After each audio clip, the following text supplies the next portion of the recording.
স্বরাষ্ট্রমন্ত্রীকে গ্রেফতার করেছে পুলিশ। আশুলিয়া থানার মামলায় স্থানীয় থেকে তাকে গ্রেফতার দেখানো হয়।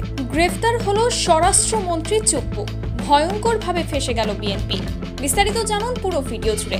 দর্শক, রিমান্ডের মুখ খুলেছে বিদ্যুতের রানী মমতাজ। পুলিশের জিজ্ঞাসাবাদে একে একে বেরিয়ে এসেছে এমন কিছু তথ্য যা শুনলে আপনিও অবাক হবেন। পুলিশ জানিয়েছে একাধিক ভুয়া প্রতিষ্ঠান তৈরি করে কোটি কোটি টাকা আত্মসাৎ করেছেন মমতাজ। আর এই অপারেশনে তার পাশে ছিল শেখ হাসিনা নিজেই।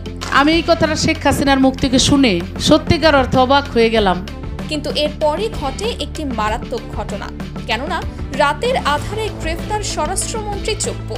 অভিযোগ, দুর্নীতি, রাষ্ট্রদ্রোহী এবং বিরোধী দলের সঙ্গে গোপন চুক্তি। শুধু তাই নয়, চুপ্পুর স্বীকারোক্তি ফাঁস পুরো নেটওয়ার্ক জুড়ে। বিএনপির শীর্ষ নেতাদের বিরুদ্ধে গ্রেফতারি পরোয়ানা জারি করেছে বাংলাদেশ পুলিশ। কিন্তু কেন হঠাৎ করেই গ্রেফতার হলেন চুপ্পু? অবশ্য তার ব্যাখ্যাও দিয়েছেন পুলিশ। স্বরাষ্ট্রমন্ত্রীকে গ্রেফতার করার পর পুলিশ জানান, প্রমাণ উপস্থাপন করা হয়েছে। স্বরাষ্ট্রমন্ত্রী হন বা সাধারণ নাগরিক, আইনের চোখে সবাই সমান।